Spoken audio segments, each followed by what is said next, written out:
Good afternoon, everyone. Certainly a day and a news conference that no one wants to be at. A community behind us, Annunciation Church and School, committed to academics, service, and Catholic values, filled with the first days of school of beautiful children going to learn those values, share with their teachers and their classmates. And instead of that joy and that curiosity and that learning, they were met with evil and horror and death. And we often come to these and say, these unspeakable tragedies, or there's no words for this. There shouldn't be words for these types of incidents because they should not happen. And there's no words that are going to ease the pain of the families today. On behalf of all the people of Minnesota, our deepest sympathies. A wish that any of these words would make what you're feeling now better, but it won't. A place that's founded on community, founded on service, founded on family. I'd like to give special thank you to the mayor and the team in Minneapolis, the Minneapolis Police Department, Hennepin County Sheriff's Office, Minnesota State Patrol, the BCA, so many agencies, our federal partners in the FBI, the first responders, and the heroic work that's happening now as we speak at multiple medical locations, including Hennepin County Medical Center, where most of our children were transported to receive the life-saving care. The thoughts and prayers and the hopes and the support that we need to give them in this moment too is critical. Speaking with all the people here and grateful to our federal partners, Senator Klobuchar speaking early this morning and receiving a call from President Trump, who was with his leadership team of the Attorney General and the Vice President, expressing their deep condolences amongst the horror that happened and an offer to provide the support to the folks here in Minnesota of what's needed. So there's a lot of cameras here, and unfortunately we have been through these types of things. They will be gone at some point. All of you, you have to do your jobs. But what happened here today will not be gone. Minnesotans will not step away. We'll stand with this community. We'll redouble ourselves to do the best we can to understand what we can do to prevent any parent from having to receive the calls they received today, from any school dedicated to children having to respond to a situation that, as we said, is unthinkable, but that's all too common, not just in Minnesota, but across this country. It's Minnesota's day today, and it's my strongest desire that no state, no community, no school ever experiences a day like this. So I ask the rest of the folks around the country who are watching, keep us in your thoughts and prayers, but also keep us in the thoughts for action. Keep us in the ideas that we can work together. And it's on these days like this, I think, and I hope we can hold on to it, we are unified as a community. Everybody across the country today is part of the Annunciation Parish, and they're with those families. With that, Minneapolis Mayor Jacob Frey.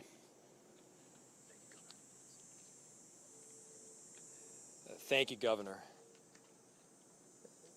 Throughout the morning, we have seen this extraordinary Minneapolis family step up in thousands of different ways. People with strength, resilience, compassion, and love for the families that have been forever impacted by this heinous act.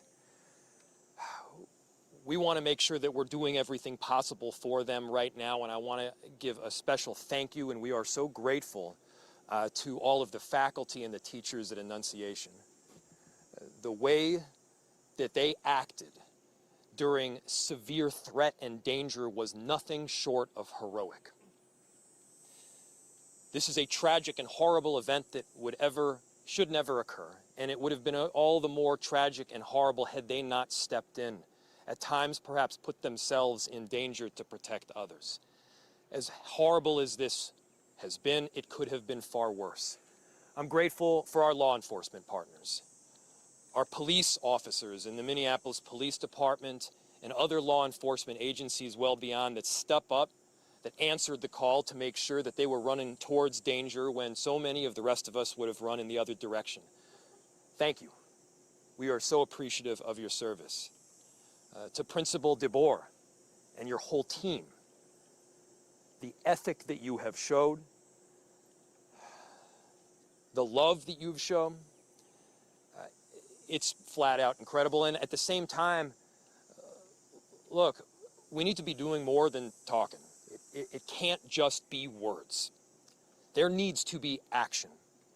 And when we have seen school shooting after school shooting, when we have seen churches get shot up by horrible actors, I think the impetus has to be on all of us as leaders to do a whole lot more, to recognize that we've got more guns in this country than we have people. And it's on all of us to recognize the truth and the reality that we can't just say that this shouldn't happen again and then allow it to happen again and again beyond that. It's on all of us. And I have heard about a whole lot of hate that's being directed at our trans community. Anybody who is using this as an opportunity to villainize our trans community or any other community out there has lost their sense of common humanity. We should not be operating out of a place of hate for anyone. We should be operating from a place of love for our kids. Kids died today. This needs to be about them. This needs to be wrapping our arms around these families with every bit of love that we can possibly show. And I know that our Minneapolis family and well beyond is prepared to do exactly that. And so my message to everyone out there is, again, these families are experiencing some acute pain right now. But don't just think of these as somebody else's kids. Think of your own. Let's make sure that we're acting now to not just say it's never happening again, but ensure it doesn't. Our chief of police, who's been working tirelessly throughout the day, along with, again, a number of different law enforcement agencies, investigators, federal partners, state partners. Thank you, Senator Klobuchar, for being here. Been working tirelessly, and I'd like to invite him up to give some more of the details that have come up. Chief. My name is Brian O'Hara, B-R-I-A-N, O''H-A-R-A. I am the Minneapolis Police Chief. Good afternoon, and thank you all for your patience as we continue to gather the facts in this investigation into this truly unthinkable tragedy that happened here earlier today. I want to make sure that we are providing the most accurate information possible, particularly as we speak around our victims. At this point, we know we have a total of 19 victims from this tragedy. 2 were young children, ages 8 and 10, that were sitting in the pews at Mass when they were shot and killed. They were pronounced deceased on the scene. There were another 14 children between the ages of 6 and 15 that were injured by gunfire. There were also 3 adults in their 80s that were parishioners here attending Mass that were also shot in this incident. The families of all of the children that have been affected have been notified. The coward that shot these victims took his own life in the rear of the church. That coward has been identified as 23-year-old Robin Westman, no prior criminal history. As to the weapons used to perpetrate this horrific attack, there was a rifle, a shotgun, and a pistol. All 3 had been lawfully purchased by the shooter. At this stage, we believe that the shooter had acted alone. There is no indication of other suspects directly involved in carrying out this attack. Our investigators are working with other agencies in the process of executing 4 search warrants. One is for the church itself, where this crime occurred. The other 3 are residences nearby in the metro that are related to this shooter. Additional firearms are being recovered from those 3 residential locations as we speak. We are also aware of a manifesto that the shooter had timed to be released on YouTube. This manifesto appeared to show him at the scene and included some disturbing writings. That content has since been taken down with the assistance of the FBI, and it now remains under active review by our investigators. We know this community is reeling and is in pain. I want to ensure everyone in our community, this parish, all of the families affected, and all of our residents, that all of law enforcement collectively, local law enforcement, our county, our state, and all of our federal law enforcement partners have been here, and we are all working tirelessly to uncover the full scope of what happened, to try and identify a motive why it happened, and whether there are any other further details. We will continue to share updates as the investigation progresses, and we remain committed to being as transparent as possible while protecting the integrity of this investigation. In a moment, I will take some questions that I am able to answer, but first I want to bring up the principal of Annunciation School, Matt Du Bois, as well as, after him, the Archbishop, our Archbishop Bernard Hebda.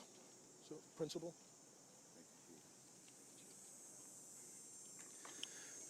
Good afternoon, everyone. To any of our students and families and staff watching right now, I love you. You're so brave, and I'm so sorry this happened to us today. Within seconds of this situation beginning, our teachers were heroes. Children were ducked down. Adults were protecting children. Older children were protecting younger children. And as we heard earlier, it could have been significantly worse without their heroic action. This is a nightmare, but we call our staff the Dream Team, and we will recover from this. We will rebuild from this. When we planned for this school year, we intentionally chose a theme from the prophet Jeremiah chapter 29, a future filled with hope. There's nothing about today that can fill us with hope. We, as a community, have a responsibility to make sure that no child, no parent, no teacher ever has to experience what we've experienced today, ever again. I need everybody to commit those words to your speech patterns, never again. We lost 2 angels today. And please continue to pray for those still receiving care. We can't change the past, but we can do something about the future. There's an African proverb that says, when you pray, move your feet. So I beg you, I ask you to please pray, but don't stop with your words. Let's make a difference and support this community, these children, these families, these teachers. Never again can we let this happen. I love you, Annunciation family. We're with you, and we will be stronger when this is done. Archbishop Hebda will be coming next.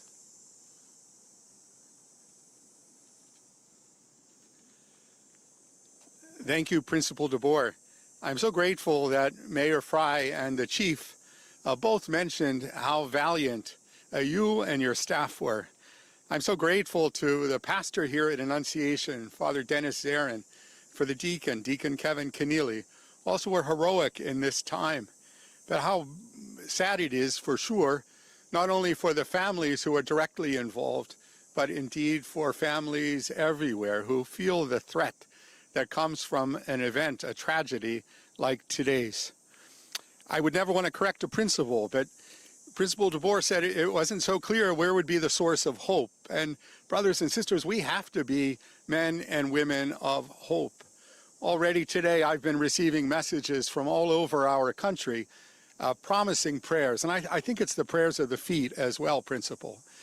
That is, for me, is a source of hope, just as we see families stepping forward to help those who have been impacted by this terrible tragedy. Very grateful that Principal DeBoer spoke about prayer.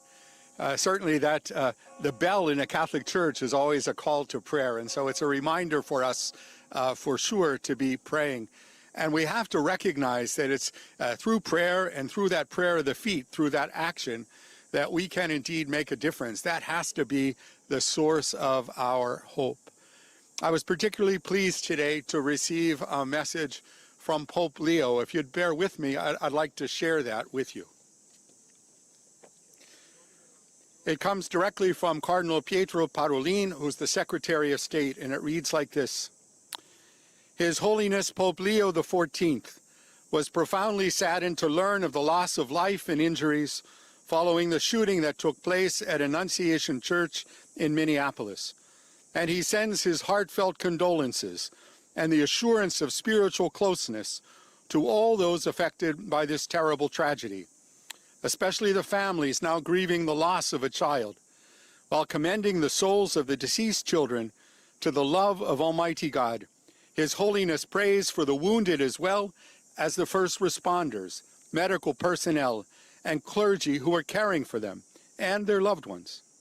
At this extremely difficult time, the Holy Father imparts to the Annunciation Catholic school community, the Archdiocese of St. Paul and Minneapolis, and the people of the greater Twin Cities metropolitan area, his apostolic blessing as a pledge of peace, fortitude, and consolation in the Lord Jesus. My brothers and sisters, that gives me some hope. We know that the Holy Father, Pope Leo, did his hospital training right here in Minneapolis, so he knows our community, and he's been reminding anybody visiting from Minnesota that he spent some time here. We're very grateful for his blessing, but I, like those who have spoken before, ask that you would continue to look for those ways of supporting those who have been impacted today, not only with your prayers, but also with your action. Thank you. And Chief, I now turn this back to you for your questions.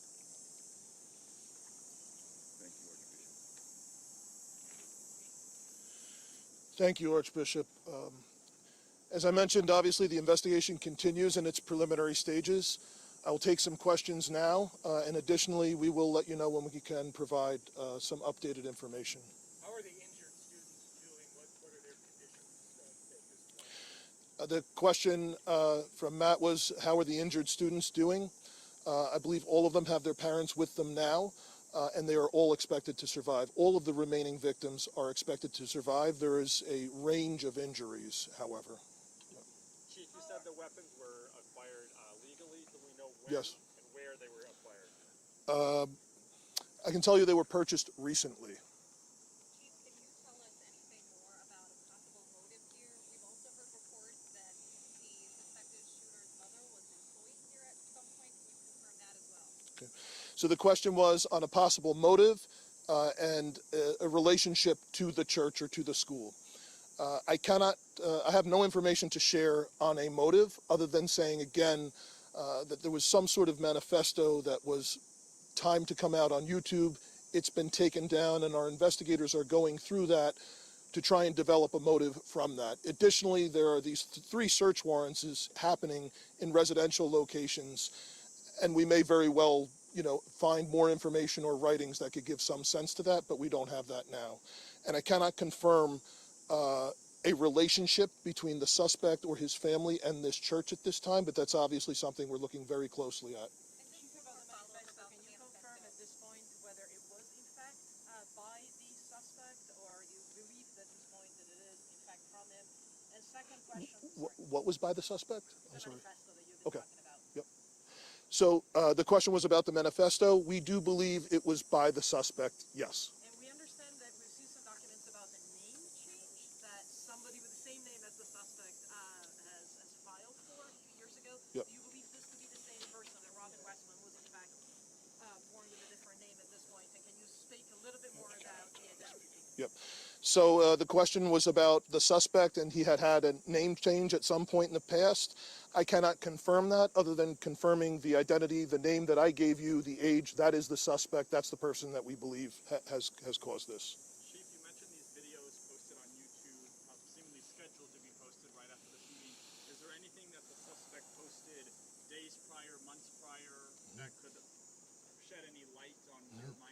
Yep. So the question was, we mentioned that the YouTube videos were scheduled to be posted. Is there anything else in social media that may shed some light into this? We do not have information on that at this time that I'm able to share. However, our investigators and our law enforcement partners are definitely looking at that. About how many children and parishioners were in the church when this happened? So the question was how many children and parishioners were in the church when this happened.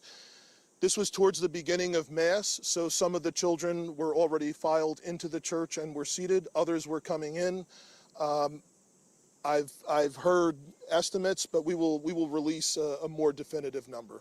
Chief, Minneapolis police officers have had a tough couple of days. I know we're talking about the children Yep. in this incident, but there were several shootings yesterday. Yep.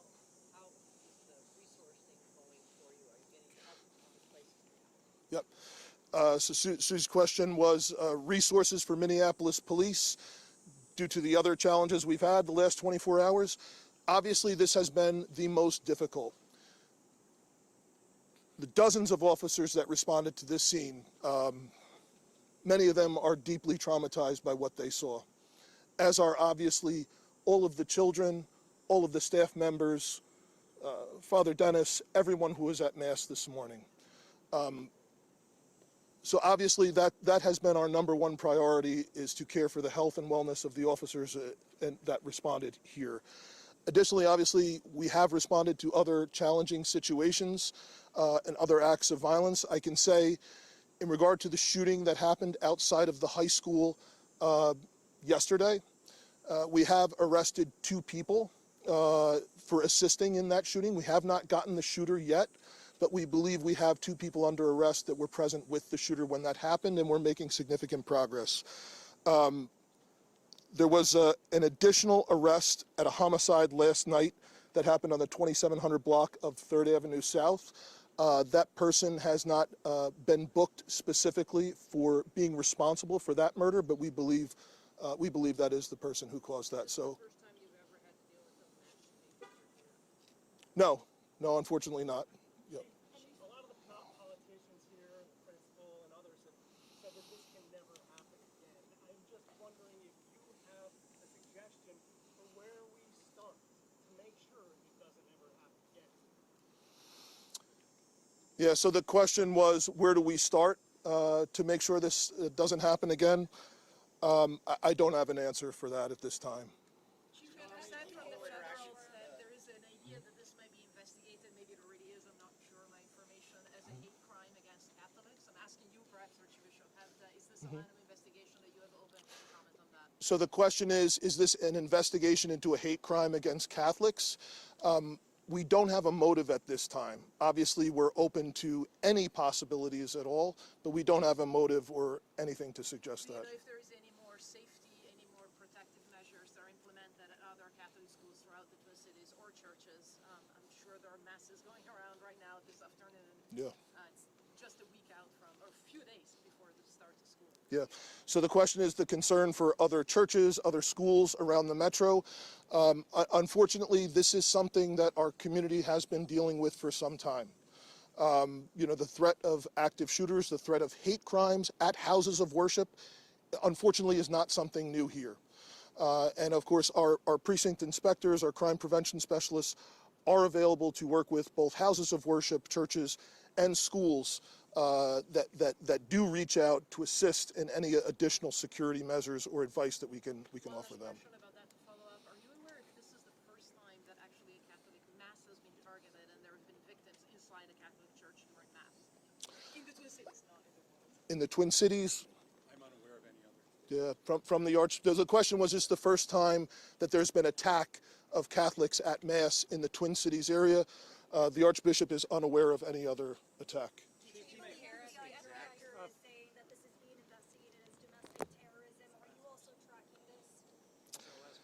The question was, is it being investigated by the FBI? The FBI director saying this is domestic terrorism. Is that what you're tracking? Well, the FBI is here with us and has been a part of this entire investigation, as well as the ATF, other law enforcement. It's being led right now by the Minneapolis Police Department, and we are looking at, obviously, any possibilities, from wherever the evidence will lead us from what we recover. Absolutely. Thank you all again so much for your time today.